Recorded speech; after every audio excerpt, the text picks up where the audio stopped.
নমস্কার বন্ধুরা, আজ বানাবো সুজি দিয়ে একটা পিঠে। দেখো, কড়াইতে একটু ঘি দিলাম, তার মধ্যে একটু সুজি, এই 100-150 গ্রাম মতো সুজি দিয়ে ঘিয়ে, গরম ঘি এবার দিয়ে দিলাম। একটু ভাজা ভাজা করে নিতে হবে। আমি এরকম সুজি দিয়ে কোনোদিন করিনি, প্রথমে করলাম, কিন্তু বেশ সুন্দর খেতে হয়েছে। চলো, এবার ভাজা হয়ে গেছে, খুব একটা লাল করব না। এবার দেখো, এটা দুধ দিয়ে আমি ঘেঁটে নেব, অর্থাৎ সেদ্ধ হবে আর কি। একটু দেখো, এরকম একটু শুকনো শুকনো করে নিতে হবে।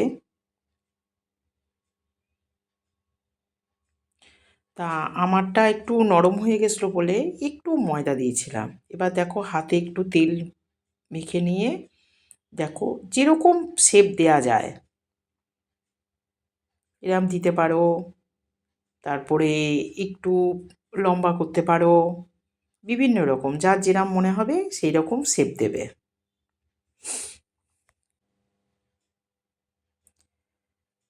দেখো, আমি মোটামুটি এরম গোল করে নিয়ে চ্যাপ্টা করে নিলাম, লেচি যেরম রুটির লেচি করে, এটা ভাজতেও সুবিধা হবে। এই দেখো, আবার আমি কাঁটা চামচ দিয়ে একটু ডিজাইন করে দিয়েছি।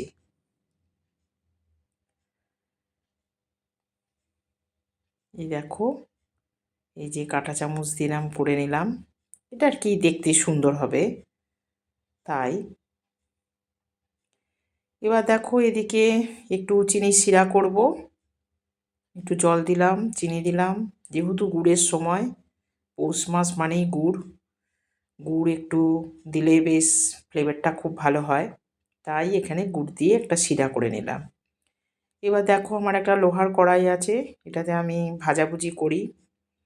একটু বেশি করেই তেল দিলাম, ডুবো তেলে ভাজবো। দেখো, সুজির লিচিগুলো বা মণ্ডগুলো ভেজে নিলাম, বেশ ফুলবে, কিন্তু সুন্দর ফুলবে। এবার দেখো, উল্টে পাল্টে নিয়ে একটু লাল লাল করব, খুব বেশি লালের দরকার নেই। যাই হোক, ভাজা তো হতে দিতে হবে, একটু ভাজা করতে হবে।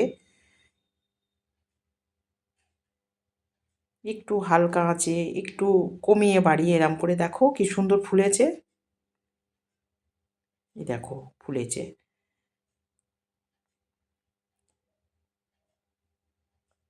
একটু সময় দিয়ে, একটু ধৈর্য সহকারে, পিঠে পিঠে করা মানেই একটু ধৈর্য ধরতে হবে।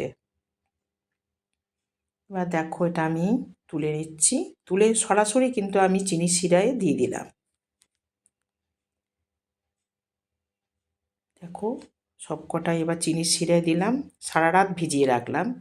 সারা রাত ভেজালে কি একটু ঢুকবে। থ্যাংক ইউ, ভালো থেকো, সুস্থ